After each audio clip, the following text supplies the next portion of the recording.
Welcome to Stone Age Meeples, the Doof Media show where we look at how folks have been having fun throughout history. I'm Reuben Morehouse. I'm Elliot Diebold.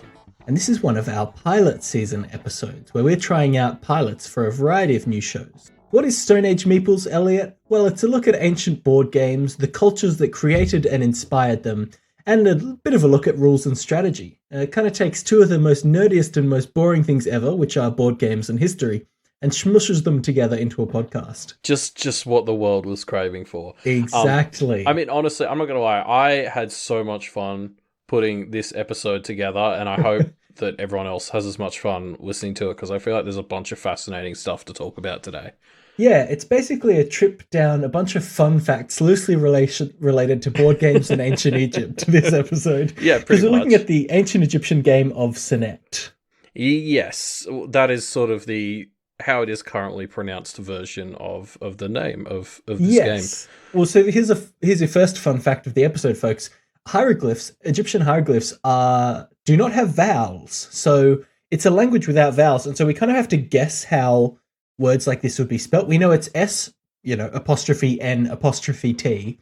And people call it Senet or Senat or also Zinat.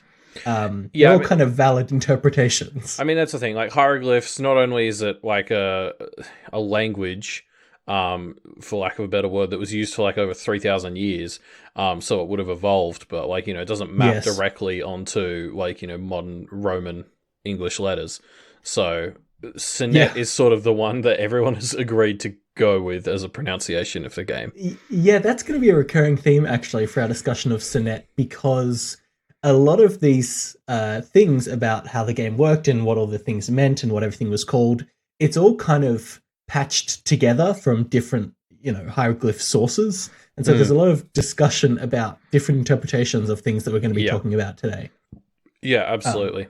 So Senet roughly translates to mean the game of passing. And it's this board game that was played in ancient Egypt and became kind of synonymous with a lot of religious iconography around the journey to the afterlife. And I think everyone who learns about Egypt in their, year 5 history class learns about Egyptian afterlife and death rituals. And a lot of that is going to tie into what we're talking about with Senet. Okay. So in the game, pieces travel along a board of 30 squares, and basically it mirrors the journey through the afterlife to get into the Egyptian paradise, the Egyptian heaven. It's actually one of the oldest known board games. It's over 5,000 years old, dates back to ancient Egypt, and references to it can be found in burial sites as far back as 3,100 BC. So we're talking old school. I think it's one of the oldest known board games that still is played in some forms today. Yeah, that's insanely old.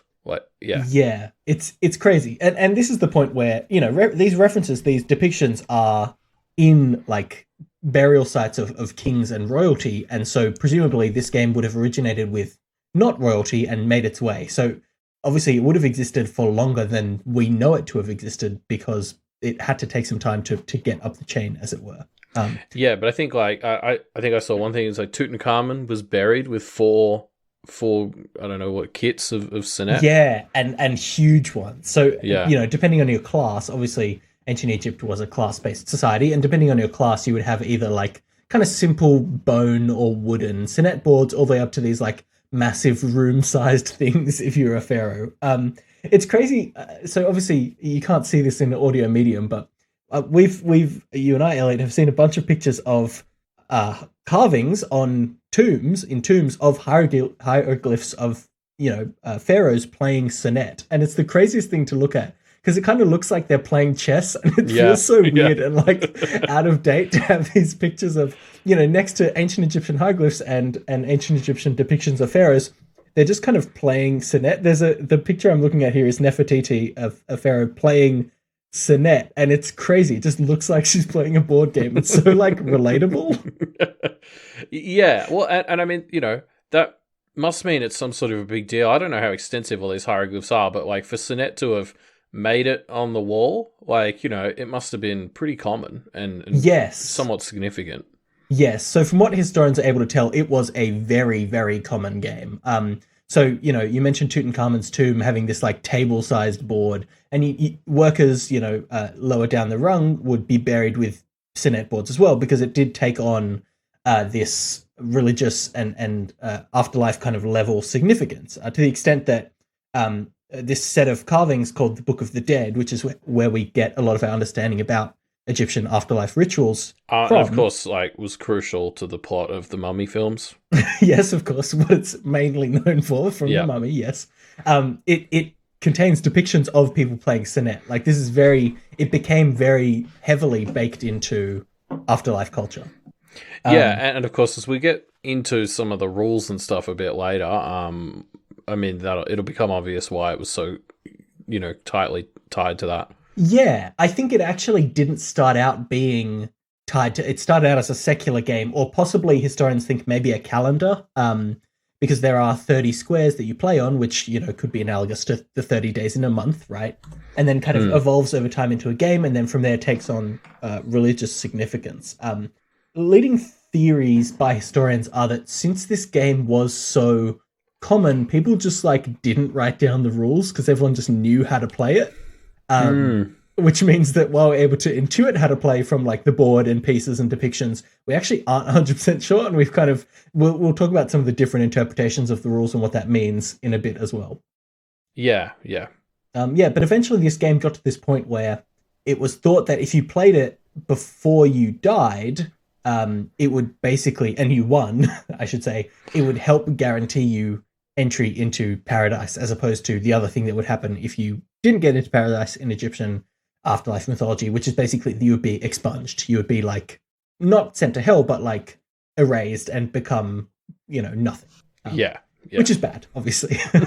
I mean, it's less good than paradise. Yes, of course. Well, actually, this is another thing I found interesting when I was researching this is a lot of historians kind of call Egypt a very content culture, because their idea of paradise was basically you got to live the way that you lived in your actual life, but forever. And so this was seen as a paradise to them. So it's the idea of your normal life is actually good enough that you're just kind of happy with it, and you'd be happy, being reunited with the people that you love, but also just basically having a similar life. So it's not as paradisical as you would normally think of. Interesting. I guess that explains why they were able to, more or less be a similar society for, there were different dynasties and kingdoms and stuff in ancient Egypt, but it was fairly similar for about 3,000 years. Well, presumably they're content, and so you're just happy to be an Egyptian, I guess. This game kind of took this place of playing the game would help get you a position in the afterlife, and then also there was a lot of thoughts about if you died, you would possibly play it against, an unknown entity. And you'll actually notice if you look up depictions in the Book of the Dead and stuff, often these people aren't playing against someone else. They're playing against someone that's kind of off screen or out of frame of the carvings, because this was the representation of death or something analogous to death. And so if you played a game against death, I guess, and won, this would also, guarantee you a peaceful and happy eternity. So a sort of Grim Reaper situation, is that what you're talking about? Playing a game against the devil. It's very similar. Yeah. And I was actually surprised to find that, which is such a I think of as such a modern trapping of kind of afterlife imagery, right? You play a game against the devil, and if you win, you get your soul or whatever, right? But no, this was something that existed at least as far back as ancient Egypt times, which is pretty cool. Yeah. So let's talk about how it's played, I think. And from there, we'll kind of bounce off into some of the afterlife ritual stuff that we have to talk about. Yeah. So obviously we're not going to read out the whole manual or whatever, because first of all, it doesn't quite exist. No. But second, I don't think that would make good audio. Yes, definitely. So Reuben and I have played some games. So what we're going to sort of do here is talk about some of the big picture rule stuff, so you get a basic idea for how it works, and then we'll start to talk about how we think it's designed and how it's built. Yeah, totally. So I guess the best comparison I can think of that most people would probably know is backgammon.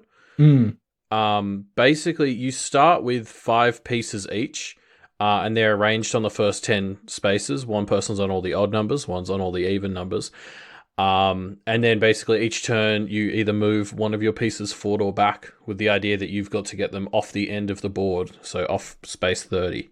Yeah, it's a type of game called a race game, and you'd probably be familiar with Snakes and Ladders if you're not a big board game player, where you're basically just trying to get your piece to the end of the board, except in this, it's 5 pieces instead of 1. Yes, and so one of the first fun things we get into here is there's no dice. So instead of rolling a dice, you actually roll 4 sticks. And the sticks have 2 sides. There's a light side and a dark side. Yeah. And depending on how many light sides you have face up, that's how far you go. So if you roll 1 light side face up, you can move a piece 1 space, 2 is 2 spaces, 3 is 3 spaces, 4 is 4 spaces. And interestingly, you can also roll 0 light sides, which lets you move one of your pieces 5 spaces.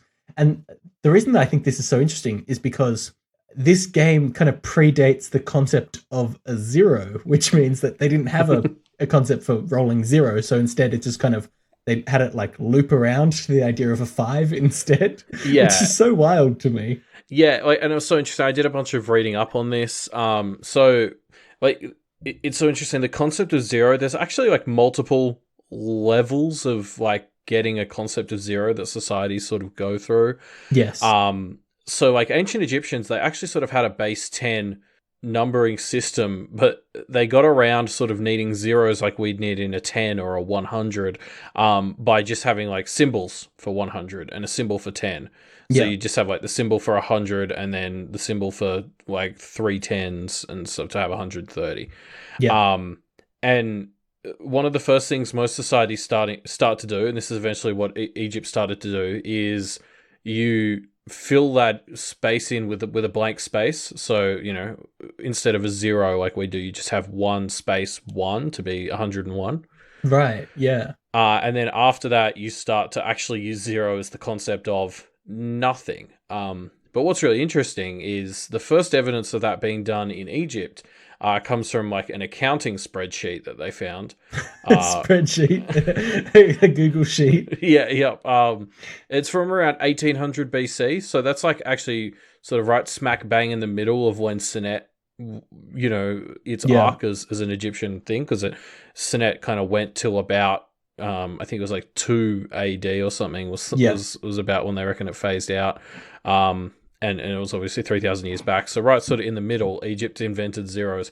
And I thought it was really fun that they actually use the symbol for completeness or for beauty as their symbol for 0.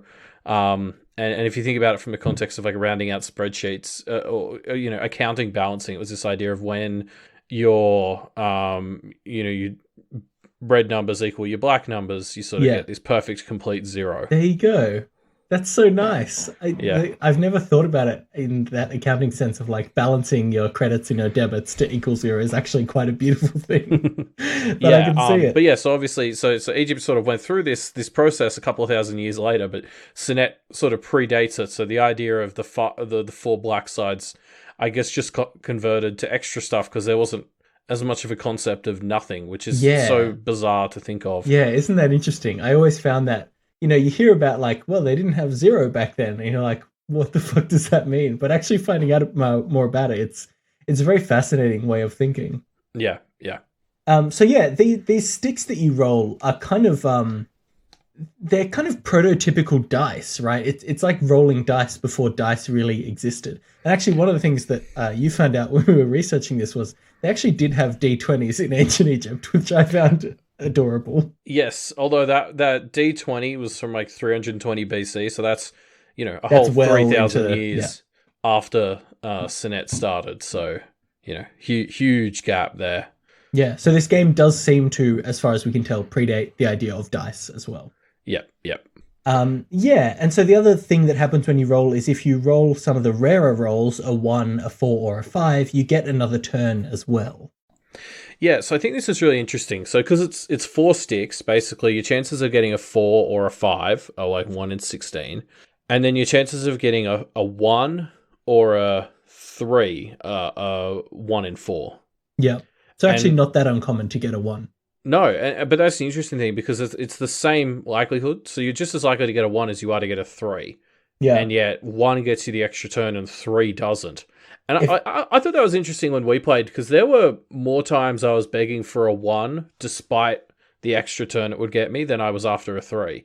Like I would have actually argued that a 1 is often, maybe it's just the way I play, but I thought the 1 was actually the better number to receive anyway. Yeah, it's interesting. It I think early on the higher numbers really win you the game, but then later on you basically have to get the right sequence of numbers. And so rather than rolling a 3, you're much better off with like a 1 and a 2, rather than getting a 3 on its face, because that lets you do more kind of tricky little maneuvers. Let's talk about the end of the board, because most of the squares don't have any special effects, but as you get towards the end of the board, the kind of symbolism of the Egyptian journey into the afterlife becomes a lot more on the surface. So you get to these what are called houses. So I think square 26 is the beautiful house, which starts your kind of final journey into the afterlife. The beautiful house being a nickname, by the way, for the mummification chamber or like funeral parlor. So it's really on the nose about that.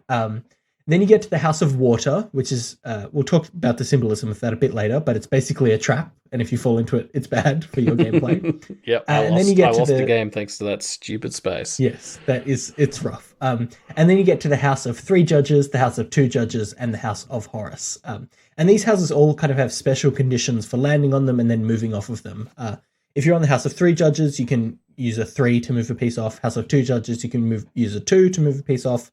And the House of Horus, you can use any number to move a piece off. Once they've moved off, they pass on, into the afterlife and are removed from play. And the first player who has all their pieces move on wins. Yeah, so it's really interesting. Like, basically, the build-up of this game is the first, you start covering, you start with your pieces covering the first 10 positions. Yeah. And then it's kind of just nothingness and just, taking turns swapping stuff. Until you start to reach that House 26 thing, and that's just when the game gets very... I think that's where the tactics really started to come into it, as well as the luck, if that makes sense. It was like, I both felt like my decisions as well as my luck were both more important at that point. And we can maybe talk more about that later, but this is where like there's so many more conditions and things to think about where every one of your pieces ends up. Yeah, I'd say the game kind of feels like it's played in 3 phases. And the reason for that is there's 2 rules that I haven't mentioned yet. One is that if you move your piece onto an opponent's piece that's by itself, you swap positions. So you don't only move your piece forward, but you move their piece backwards, which is potentially devastating. And the other rule is if you have pieces standing next to each other, so 2 or more pieces standing next to each other, they are protected, which means they can't be swapped and your opponent can't move onto them. Yeah. And so we get to this point where I feel like the game is in 3 phases, where the first phase is all the pieces are really close to each other and really messy, and you don't have a lot of movement that you can actually do. And then around the middle of the game, it really opens up as all the pieces start to spread out, and you get to this point where it becomes all about making these kind of strategic swaps, because if you swap with your opponent, you gain a bit of an edge, and as that compounds, you get out in front, and that really helps you have a better chance at winning. And then we get to this final phase where the pieces are starting to move off the board, and swaps become a lot more punishing because you can potentially swap people into the House of Water and really punish them. But also it becomes a lot more luck-based because you'll get a piece on something like the House of 3 Judges, and you'll really be holding out for a 3 to get yourself off the board and pass that piece on. So it kind of moves through these 3 phases of quite interesting and different types of gameplay, which I think really helps keep it fresh throughout the course of a 20 to 30 minute game. Yeah, I was about to say, I think you're spot on with that sort of 3-phase breakdown. And I agree, that really felt like it kept things moving. Like we played 3 games together a couple of days ago, and at the end of each one, I was just immediately ready to do another one. And, and you sort of have to reset yourself. It's really, we had 3 games that all felt close. And I think it is quite a balanced game in that sense, even though it's got some randomness towards it, especially at the end. It feels like you're never truly out of the game. Like one good sequence of, a 1 and a 5 and then a 3 or something, and you're really like back in it to a high extent. I think it's interesting, like, to look at your 3-phase structure.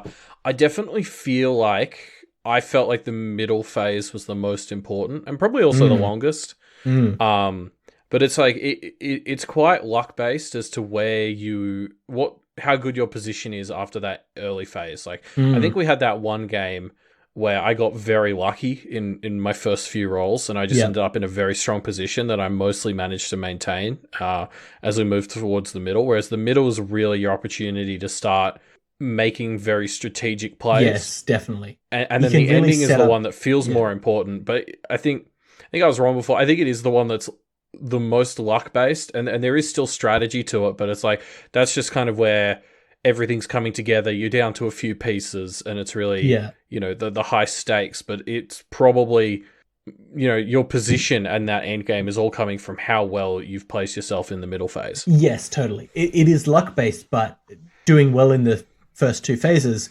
gives you more chances to roll the right things.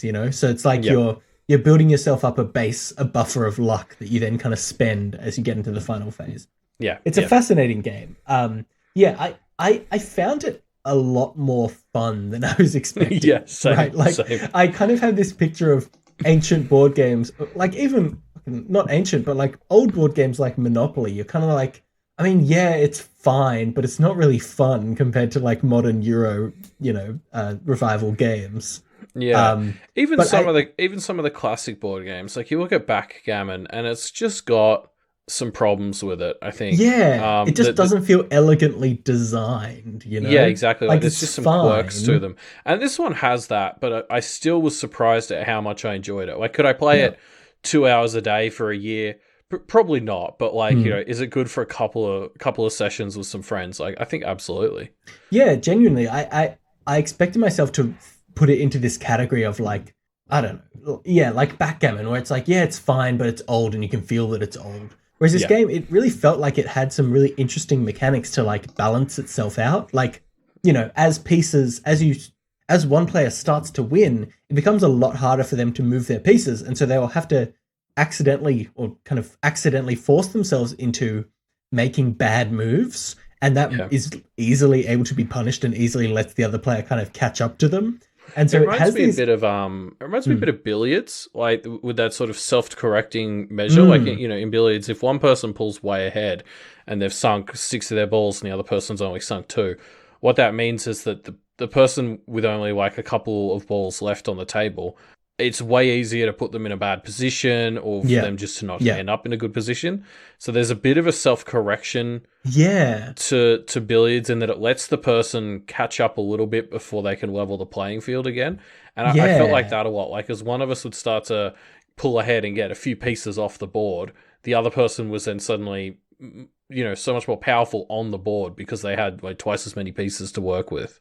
Yeah, it really does feel elegant in how it is played. And that kind of, that I guess gives me a better understanding of just why it had lasted so long through Egypt. Like it's a game that was played for thousands of years, right? Like, and I can see that in the elegance of its design and the fact that even though our games, even we played 3 games and they all felt quite different. Like they all felt like they had these different emergent strategies for us to try out, which I thought was, like surprisingly really, really entertaining.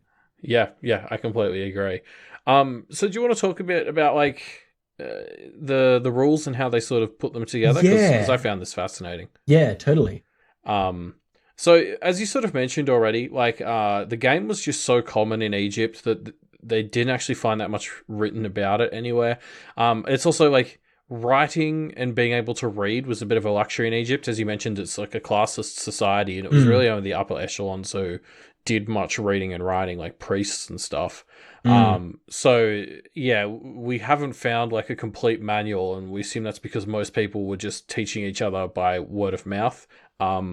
There are various snippets that have been found, in all sorts of places, like hints of rules and stuff. Some of them actually contradict each other, but again, this is a game that was played for over 3,000 years. Yeah. So the current assumption is that, like, just the rules changed a bit over 3,000 years, which makes sense. I mean, people have added house rules to like Uno in the last 100, so...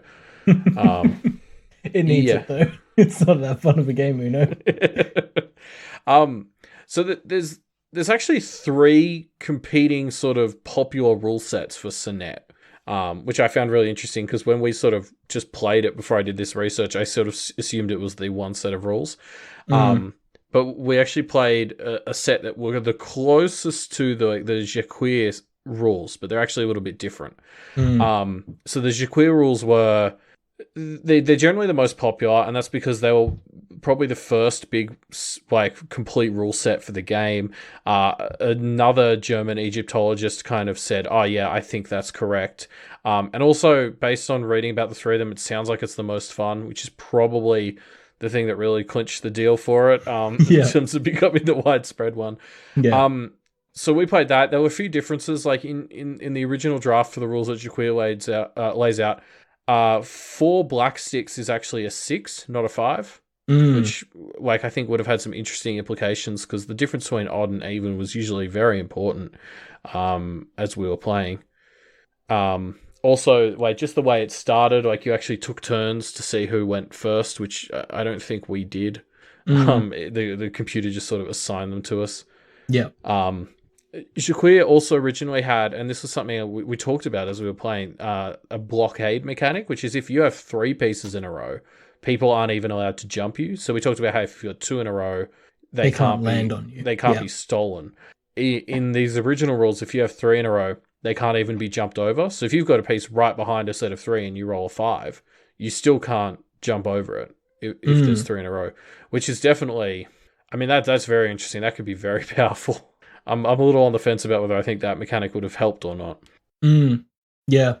Yeah, it's interesting. I wonder, because obviously it is such a game about positioning, but when we were playing and we had somebody with like 3 or 4 pieces in a row, it really felt to some extent unassailable. Like you needed to roll like a 5 to be able to jump over it. And that already felt pretty low chance. I wonder if this proper blockade that is impassable would have just made that even more problematic. That's the thing. I think both of us at multiple times in our session had 3 in a row. And like once or twice, one of us got over it, but it was still already, like, it was already a high enough bar that I don't feel like literally making it impossible really adds much, because you're already looking at like a 10% chance or something. Yeah.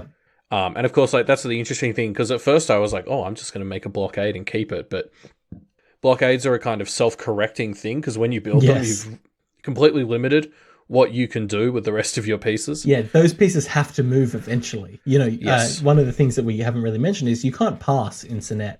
If you roll on your turn, you have to move a piece. And if you can't move a piece, you have to move then you actually have to move it backwards, which is very fun. Which is really rough, because if you roll a 5 and it can't go anywhere, you've got a piece that's got to go back 5 spaces, which is punishing. I think we had that happen to us once, and it was in the end game. It was brutal. I think there are a lot of ways that this game kind of has these situations where if the wrong throw happens at the wrong time, it's like the height of comedy. Like, it's so entertaining to have someone be, oh, if I roll a 3, I'm gonna get this piece off the board, and you roll a 5, and you're just like, well, fuck me, I guess. Oh, absolutely. Especially because I don't know if we actually talked about that when we're talking about the special houses. So House 26 is one that you have to land on before you're allowed to move to any of the ones above it. And it is also, you have to land exactly on it. So it's not one of those situations where, you know, if it's 3 spaces away and you roll a 4, you just stop there. Your piece can't move until you get exactly like a 3 or if you roll a 1 or a 2. So that's like prime opportunity to get sent backwards. Yeah. And it happened a lot. So then there's some other rule sets. Just to quickly go back to that, there's a rule set called Kendall's rules. They're pretty similar to what we played, except the big difference is you actually start with 7 pieces per player. Yeah, I saw that some variations even went up to 9 pieces or 10 per player, which is crazy. Yes, well, so this is where it gets real weird, because and I actually quickly went searching to see if we could play this one as well, but I couldn't find anywhere. There's a set of rules called Bell's rules, and this guy's put together a set that is just the complete opposite to, like, Kendall and Jaquir basically mostly just disagree on how many pieces you start with, but apart from that, they pretty much agree on how the game's played. Bell has it so you start with all your pieces off the board, and you roll the sticks. And so if you get a 1, 2, or a 3, you put a piece on the board in that position. Right. But at the end of the board? Or yes, that's the thing. So he plays it backwards to how we played it. So you start off the board, and you're starting in those 5 house spaces and working your way up to the top, and then you're trying to jump off. So you start with your 10. They're all off, and you're rolling to basically put them on the board. You can't swap with players in this one as well. So if you land on their space, you don't swap with them. That pawn gets taken off and has to like start again. Oh, it has to be respawned at one of the 3 houses. Yeah. And so then basically that's pretty much it. So what happens is when the first person reaches like the last space, that's when you enter the sort of end game. That person who got their pawn on the end space has to get their pawns on all of the odd numbers, and the other person's trying to get all of their pieces on all the even numbers. Oh, and so you're just getting it to the setup that is like the how the other rule sets would start the game. Yes, you're trying to end the game. It actually just is playing the other rule sets in reverse with 10 pieces. It's like in almost every way, it's just the complete opposite of the other rules, and I thought that was so hilarious. Yeah, that kind of shows how little is actually known about this game. If you can take a valid interpretation of the the bits and pieces that of the rule sets that are found and get to the literal opposite of the other historians. Well, it's this weird case of where I both feel like that means that they know nothing, but also they must be pretty close because they all kind of arrived at the same key points. Yeah, true. Just like God, it's all it's that sort of thing where they've lined up 5 facts and one person just had them upside down. Like that's sort of what it feels like. Yeah, you've got scraps of paper that say odd, even, and like houses of 3, 2, 1. And it's exactly. How can I arrange this into a rough puzzle piece? So I was bummed that I couldn't find anywhere for us to play that one because it sounds like It sounds crazy. Well, it sounds like a completely different game, to be honest. Yeah, definitely. Yeah. Fascinating. But anyway, so that's sort of like, some of the evidence for all the different sorts of rules and how they, how much people struggled to put them back together after the rules were lost during the fall of Egypt. Yeah. There you go. Before we wrap up, I want to talk a bit more about the kind of evolution of the game over time, because, we talked about how it became like religiously significant, and it's got a lot of references to the kind of journey through the afterlife that Egyptians believed you'd get into. And I don't want to talk about Egyptian afterlife beliefs too much because, as I kind of alluded to earlier, I think everybody learned about that in Year 5 history. So we all kind of know the basics of mummification, your heart is weighed against a feather and stuff. Hopefully everyone knows that, or that just sounds like nonsense. But I'm going to skip over that stuff and kind of talk about the evolution of the game and some of the religious iconography that became important to it. Because originally the game seemed to originate, as I mentioned, as a calendar, and then as a very secular game without any real religious iconography. So the houses that we know as, the House of Beauty and the House of Water and the House of the Judges and stuff, those were originally just marked. Literally, the squares were marked in hieroglyphics for good, bad, and 3, 2, 1, like the most generic things that you could have. And eventually, over time, these took on more religious significance. So, good became beauty, bad became this water trap, and 3, 2, 1 became originally 3 birds, 2 birds, and 1 man, and then 3, 2, 1 gods, and then 3, 2, 1 judges. And I think the version we had was talking about 3 judges, 2 judges, and Horus as the 1. So to give a bit more detail on the Egyptian afterlife belief, it's when you died, you went on this kind of spiritual journey, and at the end of this was a judgment. You'd be judged on how good of a person you are, and if you were found worthy, you would get into this paradise, in air quotes, which really was just kind of an eternal life, similar to the life you had led, but with, your pets and your family that you loved who you had lost along the way. If you were found unworthy, you were scrubbed from existence, just kind of entered the void, I guess.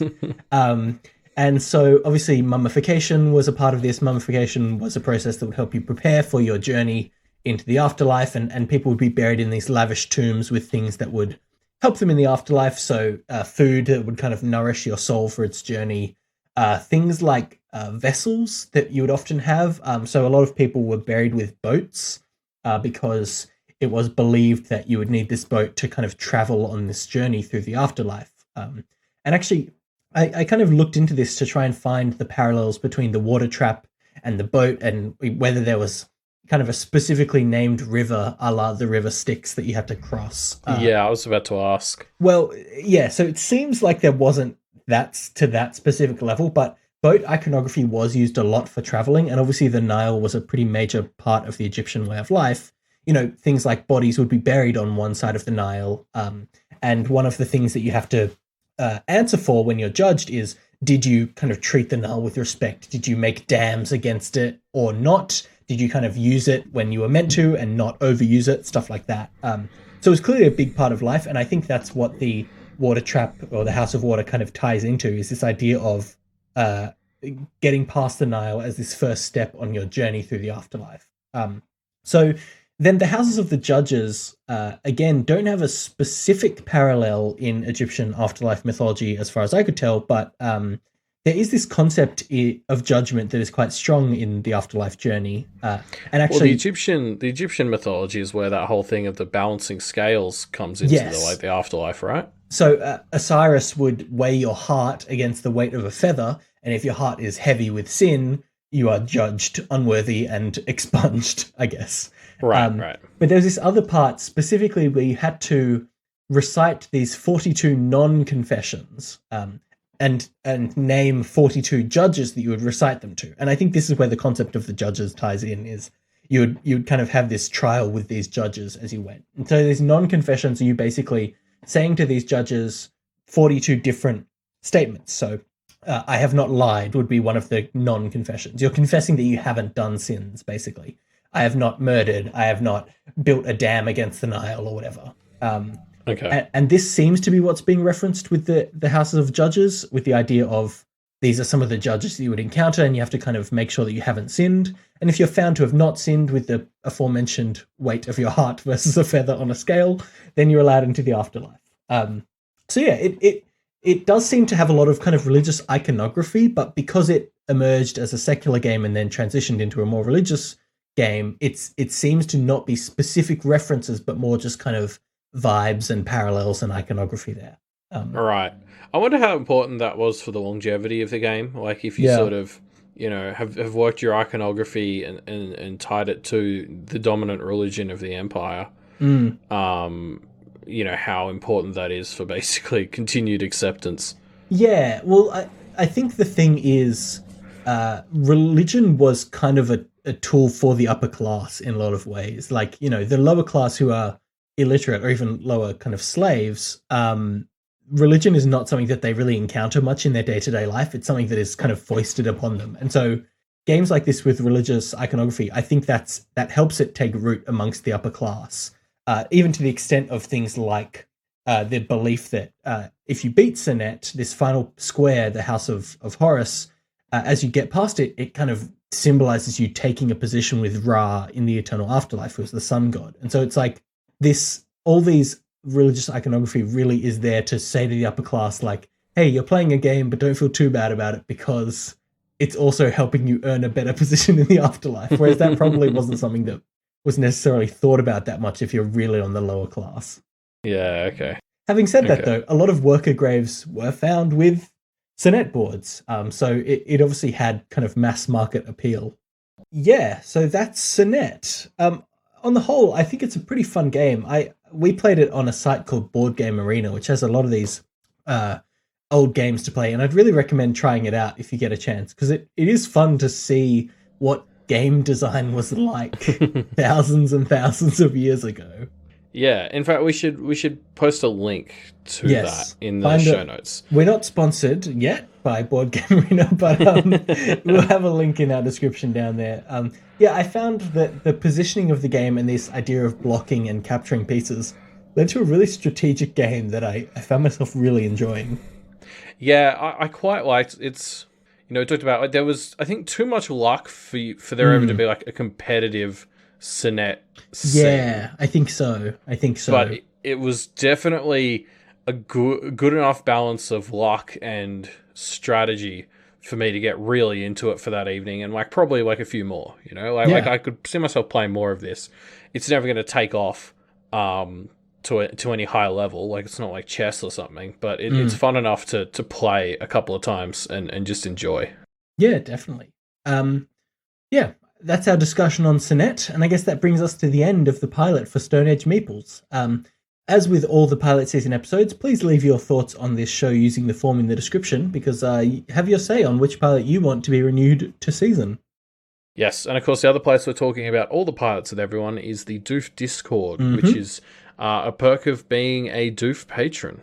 Yes, if you are a patron for $1 a month or more, you get access to the Discord, and at the different patron levels there are all kinds of different rewards. But the Discord is a great one. You get to talk about all of the Doof Media shows, as well as all the other things you could ever want to talk about. Yes. Something we should talk about as well while we're talking about pilot season and everything going on with it. We have just announced yesterday, when this comes out, a new show that we're going to be doing called Doof on Poof, which is covering Wildbow's new serial Poof as it's coming out. So it's a bit of a sequel show to Deep Impact. But except you don't need to have listened to Deep Impact or have read Pact to follow along. Poof is in the Pact universe, but it is completely separate and standalone. So we're going to actually be doing it Pact spoiler-free for Doof on Poof. Yeah. And so what that means for pilot season is that we're going to finish off pilot season. We've still got 2 more after this one. But we're probably going to leave the decision on what we go ahead with till after Doof on Poof, which will probably go for around half a year, I think. Yep, so we'll start assessing. Exactly. We'll assess which pilots we feel are good and start prepping towards the end of Doof on Poof, and then we'll start a new show when that one finishes based on these pilots. So yeah, make sure you leave your feedback. If you want to become a patron, you can go to patreon.com/Doof Media. And our next pilot will be, do you want to talk about it, Elliot? Yes, so we're gonna be going back to something a little bit more traditional for us anyway. Next week, we're going to be doing Melode Air de Expanse, which is a pilot for an Expanse show. The Expanse books by James S.A. Corey. Yep. Also, the popular show, The Expanse, same name. Never heard of it. I'm super excited for this one. So I'm excited come read the book and check it out with us. Yeah, we'll be talking about the first 8 chapters of the first book. Is that right? 6 or 7. I haven't fully decided yet, so that'll be a fun thing I'll include in the notes. So make sure you come back next week to check out that pilot. But of course, as we say at the end of every episode of Stone Age Meeples, Elliot, take it away. Ouchies, my knuckle bones. See you next time.